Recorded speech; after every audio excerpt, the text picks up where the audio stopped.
Before we begin, don't forget to like this video and subscribe to the channel for more haunting horror stories that touch the soul and chill the bones. If you've ever felt silenced or alone, this story is for you. They sent us here to forget us. That's how the story begins. Hidden behind cold stone walls and rusting gates, Blackbriar Maternity Home was not a place of healing, it was a place of shame.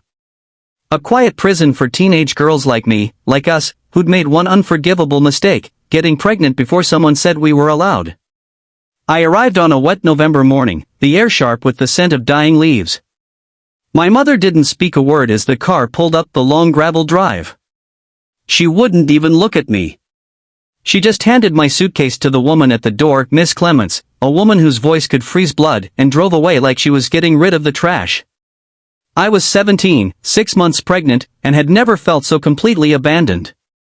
Inside, the house creaked with secrets. The walls were thick with silence. At night, the old pipes moaned and the wind rattled the windows like someone begging to be let in. We weren't allowed to speak to outsiders. We weren't allowed to keep our babies. And worst of all, we weren't allowed to ask questions. The staff, Miss Clements, Nurse Ruth, and the headmistress Mrs. Goodwin ran the place like a convent twisted into something darker. Every rule was about control. About obedience. About silence. There were 6 of us then. Girls with trembling hands and growing bellies. Nora, the sharp-tongued one from the city who never smiled but always lit a cigarette when no one was watching. June, whose baby was the result of something she never spoke of. Cassie, who hummed lullabies in her sleep. Helen, who missed her boyfriend every day and never stopped hoping he'd come for her. And Vera, the quietest of all, who barely spoke and wrote everything down in a tiny red notebook. And me, Emily, with too many questions and nowhere to ask them. It started with the strange noises at night. Whispers that weren't ours. Doors creaking open by themselves. Shadows moving behind mirrors. At first, we all tried to ignore it. What else could we do? We were already trapped in a waking nightmare. But the fear became harder to silence when we found the first symbol, drawn in charcoal beneath Vera's bed, shaped like a crescent moon cradling an eye. We thought it was a prank. Then Vera found more. Carved into wooden beams. Painted behind wallpaper. Hidden in corners like someone wanted them buried but couldn't bring themselves to erase them entirely. One night, while we snuck into the forbidden West Wing, we found the truth. Behind a sealed door, tucked behind a faded tapestry, was a hidden library, its shelves filled with ancient books. Spells. Journals. Rituals. Dusty tomes about maternal essence, protective wards, blood offerings. Witchcraft. Real witchcraft. And in the center, an altar. Old and cracked, smeared with dried wax and something darker. Cassie, who had always been afraid of everything, said we should leave it alone. But Nora, always fearless, said we were already damned by the world, what else could it do to us?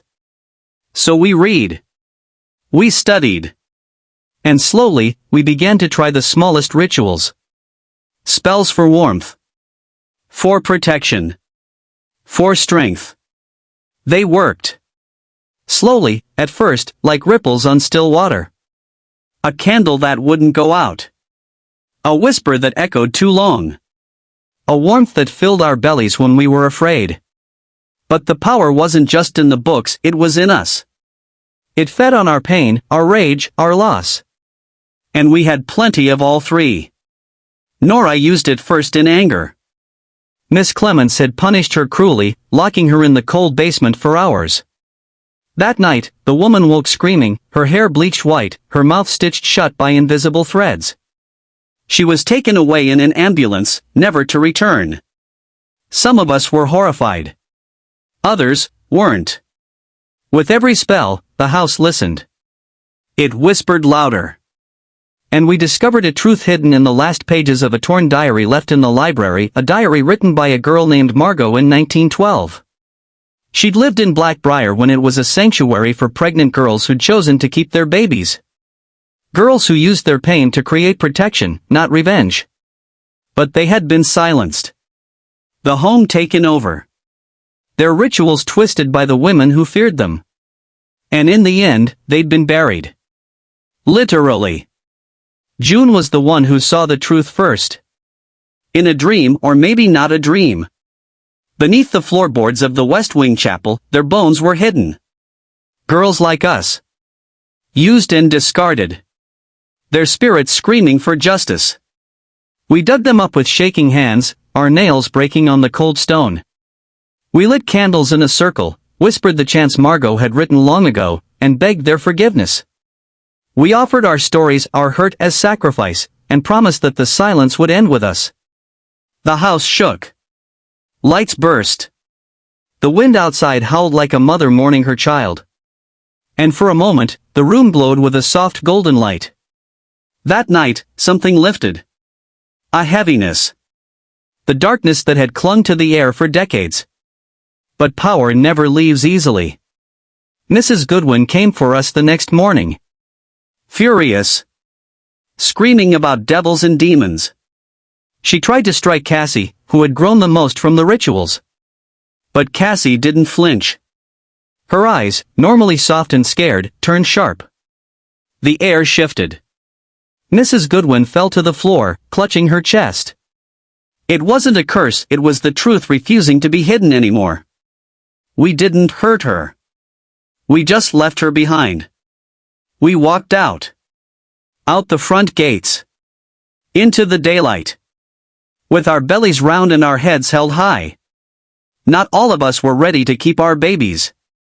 But for once, the choice was ours. Years later, I would return to Blackbriar not as a patient, but as a writer. I told our story. The world tried to forget us, but we wrote our names in the dark and made the dark remember us. Some of us became mothers. Some healers. Some vanished, maybe becoming something even more. But none of us were ever powerless again. This story is not just about horror. It's about reclaiming what was stolen. Our voices. Our bodies. Our right to exist. If you're still watching, thank you. Let this be your reminder, what they call broken, might just be powerful in disguise. Skull, don't forget to like this video if you felt something deep stir inside you.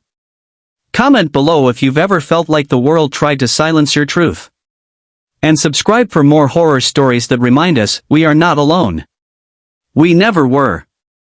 Candle, and remember, some girls don't need saving. They just need space to rise.